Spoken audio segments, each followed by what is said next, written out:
Hi to everyone. Today I am going to teach you about residential status of an individual. So before going into the topic, first we will discuss about the basic concepts of an income tax. So first we will go for what is an tax. It represents the amount of money we pay to the government at predefined rates and periodicity. So what is predefined rates? It is nothing but the slab rate given by the government to the general public. And the next one is periodicity. Periodicity is the person has to pay a tax on the periodicity basis, that is according to the assessment year and previous year. The tax is a main source of revenue to the government, using which it provides various kind of services to the taxpayers. So what are the services given by the government to the general public by this amount? That is, they will build a dam, road, bridge and different schemes given by the government for the poor people. These are the services given by the government to the general public. So now I have taught you about what is tax. This is a first concept in income tax. Next I'll go for assessee. Who is an assessee? He is a person who paid tax to the government. That is, he is liable to pay the tax. How we can identify whether he is liable to the paid tax or not to the government? It is determined by the way of slab rate given by the government. So, assessee is a person who paid tax to the government. Next, the topic is assessment year and previous year. Assessment year is nothing but income tax paid on the year is called as an assessment year. Next is previous year. What is previous year? The income earned in the particular year is called as a previous year. So how we can identify which is assessment year and which is previous year? So for both the assessment and previous year, the date starts from 1st April to 31st March. So current assessment year is 1/4/2021 to 31/3/2022. And the current previous year is 1/4/2020 to 31/3/2021. So far we have discussed about 3 topics. The first one is what is tax, the second one is assessee, and the third one is assessment year and previous year. So now I am going to explain you about the 5 heads of income. So this topic is very important in income tax. So we have 5 heads of income. The first one is income from salary. Second one is income from house property. And the third one is income from business or profession. And the fourth one is income from capital gain. And the fifth one is income from other sources. So I'll first gist you about these 5 heads of income. First one is income from salary. What is income from salary? If an assessee earn a certain sum of amount from a company or his own, that will be treated as his salary.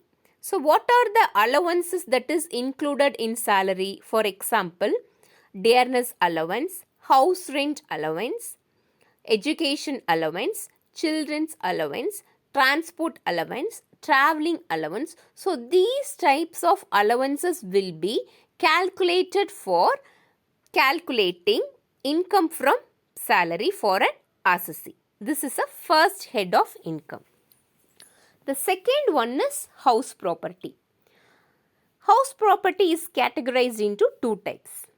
The first one is self-occupied. It means he himself stay in this house, for which he have to pay only a municipal tax per year. And the second one is let out property. What is meant by let out property? That is giving rent as a tenant to the person. That is called as let out property. So this is what we have to calculate income from house property. The third one is income from business or profession. Income from business or profession is nothing but if an assessee is earning certain sum of amount through his profession. For example, if he is a doctor, we have to add his income and deduct his expenses and we'll calculate the professional income. If he is a lawyer, we'll add his income and we will deduct his expenses and we will calculate his profession income. Likewise, we will calculate for the doctor. This is income from profession. So when I come for income from business, it is nothing but if a assessee is owns any business, if he receive any profits from that business, that will be treated as a income from business. The fourth one is income from capital gain. So income from capital gain is categorized into two types. The first one is short-term capital gain, which can be gained within 12 months is treated as a short-term capital gain. And the long-term capital gain is which is received after or more than 12 months is called as a long-term capital gain. So this is what we have so far we have seen about 4 heads of income.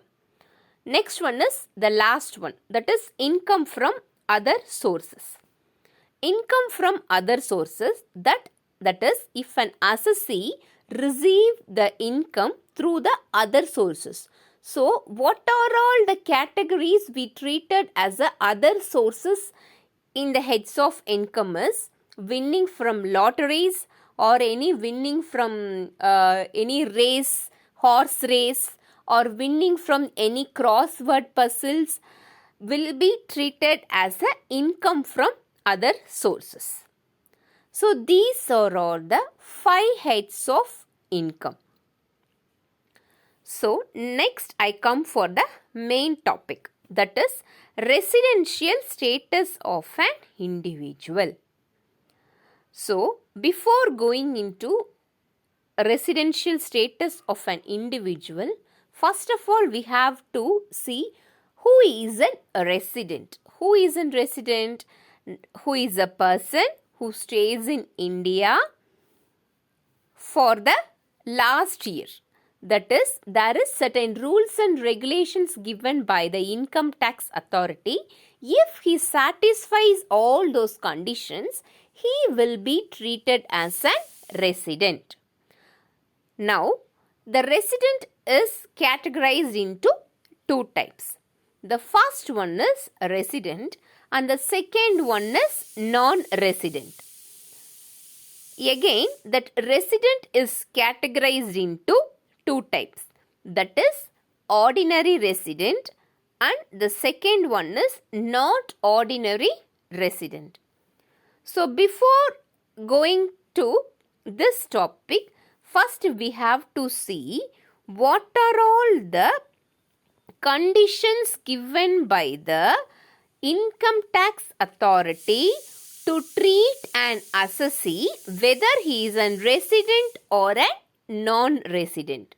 So there are 2 types of conditions.